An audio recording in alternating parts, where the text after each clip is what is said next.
Travis Hunter and the Jaguars returned back for more minicamp action before training camp. And the biggest thing that you're noticing is that while obviously he's not in full, participant, he's recovering from his knee injury, and apparently recovery's doing great. He's doing fast. We talked about that last video.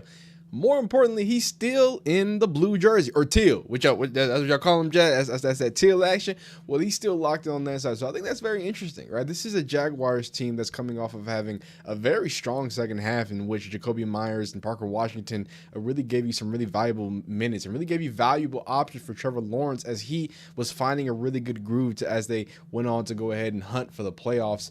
The NFL has a secret that defensive coordinators are terrified to acknowledge, and it's currently wearing a teal jersey in Jacksonville. We were told the era of the two-way player was dead, a relic of a simpler time that the modern, high-speed professional game had outgrown. But what's happening at the Jaguars' recent minicamp is starting to look less like a football practice and more like a laboratory experiment designed to break the league. Travis Hunter is back on the grass, and while the headlines are focusing on his recovery, the real story is hidden in the specific way the coaching staff is deploying him. This isn't just about a rookie making a debut. It's about the Jaguars finding a loophole in the rules of fatigue and roster construction that could change everything for Trevor Lawrence. Everyone noticed the jersey first. Hunter has been spotted moving through drills in that distinct teal, but there's a level of caution here that feels almost suspicious. We know he's coming off that high-profile knee issue from his days in Colorado, and the official word is that the recovery is ahead of schedule. But in the NFL, ahead of schedule is often code for something much more complex. He isn't a full participant yet, but the way he's moving during light work shows a level of explosion that shouldn't be possible this early. The Jaguars are treating him like a billion-dollar piece of glass, and for good reason. If he's even 80% of the athlete we saw under Deion Sanders, the AFC South is in a massive amount of trouble. But the most shocking sight at camp wasn't even a player on the active roster. Seeing the legendary A.J. Green stalking the sidelines and whispering into the ears of the wide receiver group sent shockwaves through the building. Rumors have been swirling about why a Bengals icon would be spending his time in Jacksonville. Is he hunting for a coaching bag? Or is he either... He's going to give him a fake this out, and then he's going to go up, and he's going to start pressing him. Now he's going to sit the route down, and you look at Travis Hunter's ability to stay over the top the entire time, right? Gives him a good cushion, right? Once his eyes and body flips, those hips flip, well, then Travis begins to flip. But notice that he doesn't flip and completely commit. He flips and stays patient. He starts taking up the space, but he knows what else is coming. He's feeling the rest. I think this might be Hollywood Brown. Specifically to mentor a player who possesses the same freak DNA he had. Having a veteran like Green in the room changes the math for Hunter.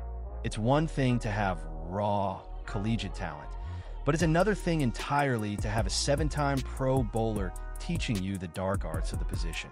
This mentorship suggests the Jaguars aren't just looking at Hunter as a slash player. They're preparing him to be a refined, technical nightmare. The technical shift that's flying under the radar is the decision to lock Hunter into the boundary corner role. For the casual viewer, a cornerback is just a cornerback. But in the chess match of the NFL, the boundary is where the most violent and precise football happens. By putting Hunter on the short side of the field, the Jaguars are weaponizing his twitchy athleticism. That far. Let's get hands-on, let's get physical, and let's go ahead and finish through. I mean, obviously it's not coming his way, but you see how he was getting ready. He was finna put it on him. He was getting ready to put it on him. So as much as Travis Hunter is seemingly getting so much focus at wide receiver, he's being praised as a wide receiver. Everybody's talking about him as a wide receiver. Most things point to him still playing a lot of corner and being a dominant corner. So I'm happy about that. Again, in the red zone, where space disappears and every inch is a battle, Hunter's ability to soak up passing lanes is statistically elite. We saw it at Colorado. The defense transformed into a top 10 red zone unit because you simply cannot throw toward Hunter in a condensed space. He's not just a defender. He's a physical barrier that deletes half of the playbook for opposing quarterbacks. However, the real controversy starts when you look at the other side of the ball. The Jaguars' wide receiver room is already crowded with talent like Brian Thomas Jr. and Jacoby Myers. So where does that leave a superstar who wants to play every snap? The internal whispers suggest a situational dominance plan. Imagine a grueling fourth quarter where the defense is gassed and the game is on the line. Suddenly, the guy who has been shutting down your best receiver all day lines up at slot for the Jaguars. It's a psychological OD for a tired secondary. Hunter becomes a third down demon, a player who doesn't need to play 60 snaps on offense to ruin your life.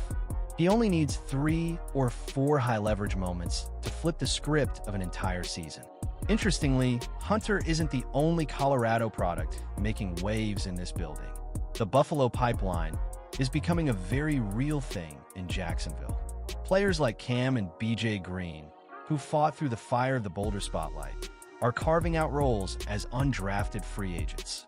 There's a specific kind of mental toughness that comes from playing for Coach Prime, a hunted mentality that fits perfectly with what the Jaguars are trying to build.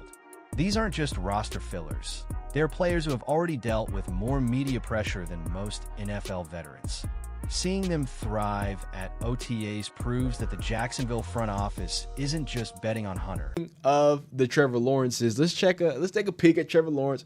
I think last video we did a lot of glaze of BTJ because I had been very harsh on BTJ in the past. So I think it's interesting to come back and check things out, see how things are moving, see how things are rolling. Here's Trevor Lawrence just dipping and dunking it off, getting the job done. You like to see that, right? Back it up. Come up, boom. I mean, it's nothing magical happening. Is that Michael Trigg? Is that Michael? Who got Trigg? Or did the Cowboys got Trigg? I think the Cowboys got Trigg. Man, that's a big dog. I like big dogs. You know what I mean? They can catch the foosball. That's a good stuff. That's a big dog. Here it is, 1-4. They're betting on an entire culture of high IQ football that most people overlooked. This all leads back to the man under the most intense microscope in the league, Trevor Lawrence. We've heard the comparisons since he was in high school. The next Andrew Luck, the generational savior. But the reality is that the clock is ticking. For Lawrence to reach that legendary status, he needs a weapon that defies logic. He needs a player who can bail him out on a broken play and then go back out and get him the ball back 3 plays later. If Brian Thomas Jr. can emerge as a true deep threat, it opens the floor for Hunter to become the ultimate X factor.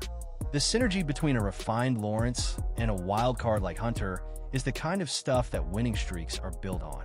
As the Jaguars wrap up their mandatory minicamps, the league is watching with a mix of curiosity and genuine fear.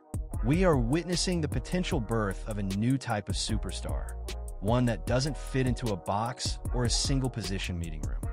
The questions about Hunter's durability will remain until he proves he can take the hits, but the teal jersey era is off to a scorching start. If he can stay healthy and the boundary experiment pays off, we might look back at this offseason as the moment the NFL specialist era finally came to an end. It makes you wonder, if one man can truly dominate both sides of the ball, are we even playing the same game anymore? The answer might be more shocking than any of us are prepared to admit.